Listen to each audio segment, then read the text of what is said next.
Service friends, I am Orpheus Praxis. Welcome to my channel. You're tuned in to our regular cosmological resonance, where simple formulas can open the abyss and ancient ideas echo like the music of the future.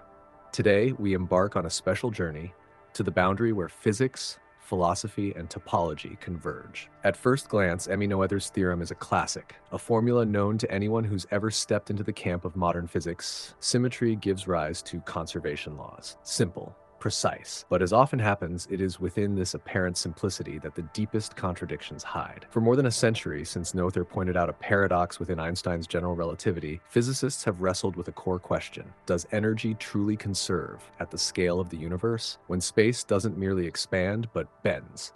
When time is not an arrow, but a wave, when the fundamental symmetries may, at their root, break. In standard cosmology, the question remains open, but today we peer into another reality, a model in which the entire universe is a simply connected, compact, and boundless three-dimensional sphere, woven with the harmony of the golden ratio. And within that order lies the answer. Perhaps the conservation of energy hasn't vanished, it simply hides, layered within the steps of a fractal structure. What does that mean for physics? For our understanding of reality? What mathematical principles underlie it? And could this hypothesis ever be glimpsed through a telescope? All of that our guests will explore.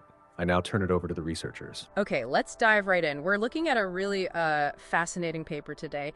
It's called Fractal Bindu Reality, Generalization of Noether's Theorem in Quantum Cosmology. Authors are Andre Priess and Boris Batinin. And our goal here, really, is to unpack how this new theory might be shaking up one of physics' most fundamental ideas, Noether's theorem. Yeah, it's big. Noether's theorem is just, well, foundational, isn't it? It's that beautiful link she found between any continuous symmetry in physics and a conservation law. Exactly. Like, time symmetry giving us conservation of energy. It's taught everywhere. Right, standard stuff. But here's where it gets really interesting and kind of loops back. Apparently, Noether herself, way back in 1915, she actually pointed out to Einstein that his general relativity had, let's say, issues with global energy conservation in curved space-time. That's right. Her work became absolutely central, but that initial question mark she raised about GR and energy conservation, it sort of lingered. And now on quantum cosmology, things get even trickier. Because those neat classical symmetries, they don't always hold up at quantum scales, do they? Plus, the universe expanding throws another wrench in the works for global energy conservation. Precisely. When you get down to the quantum realm, especially near the Planck length, that sort of fundamental limit where our usual physics breaks these classical symmetries often seem to... So people started asking, does Noether's theorem even apply in its classic form anymore? Especially in the very early universe, or say inside a black hole.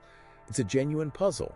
And that's exactly where this FBSR model from Priess and Batinin comes in. Okay, so FBS, Fractal Bindu Reality, they're suggesting a new kind of symmetry then. What does this model actually picture the universe as? Exactly, the new type. Instead of just empty space, picture the universe as a fractal three-dimensional sphere, an S. Think like the surface of a 4D ball.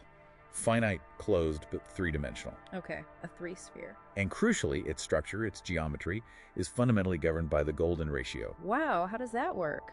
The idea is there are embedded levels within this fractal S, and their radii scale precisely with the Planck length in this golden ratio. And I read something fascinating in the paper. The number of basic units or nodes at these levels actually seems to follow Fibonacci numbers. That suggests some deep mathematical pattern, doesn't it? It really does hint at that, yeah. It's quite elegant mathematically. But okay, if the universe has this fractal setup, how does that lead to a new symmetry? How does it fix the energy conservation problem? Right, that's the core idea. They propose a fractal symmetry of action. So it's not about continuous movements like classical symmetries. Instead, the symmetry is the scale and variance of the fractal itself. The fact that it looks similar at different zoom levels, basically. So the self-similarity is the symmetry? In essence, yes. Imagine energy isn't conserved because of some smooth universe-wide flow, but because there's an inherent balance, kind of self-similar equilibrium across all these nested fractal scales. Oh. And this fractal symmetry generates a, well, let's call it a new kind of conserved current, or maybe just a conserved property.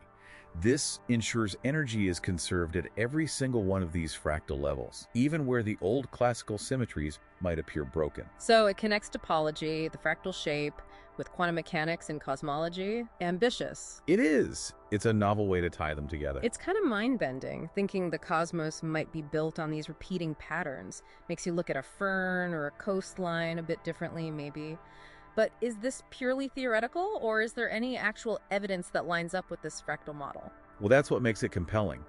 They argue the model's predictions actually match observations quite well. For example, they predict specific patterns anisotropies in the cosmic microwave background. The heat left over from the Big Bang. Exactly. And they say those patterns match what the Planck satellite measured, patterns that are apparently a bit tricky to explain with standard models. Interesting. What else? They also suggest it predicts unique signatures in gravitational waves, the kind LIGO and Virgo detect, and perhaps even helps explain the way dark matter seems to be distributed on large scales, which the JWST is giving us amazing new data on. So observations from Planck, LIGO, Virgo, JWST, they see consistency. They claim the model shows consistency with data from all three, suggesting these fractal energy patterns might actually leave detectable fingerprints on the universe. Okay, so wrapping this up, what's the big takeaway here? This generalized Noether theorem within their FBSR model, it's a totally different way to think about energy conservation, right? Absolutely. It suggests energy conservation holds not despite classical symmetries breaking down in quantum cosmology, but because of this deeper underlying fractal symmetry of the universe itself. It really brings Noether's original hesitation about energy and GR full circle, doesn't it? Even in these extreme quantum situations. It feels like it, yes. It's applying her core principle symmetry equals conservation, but with a whole new kind of symmetry. Which leaves us with a pretty profound thought to chew on. Unicorn. If the universe really is structured as this fractal S governed by the golden ratio, could the deepest answers about reality actually be hiding in plain sight within these repeating self-similar patterns all around us? Something to think about. Subscribe to walk this path together with us. I am Orpheus Praxis, wishing you all clarity. Namaste.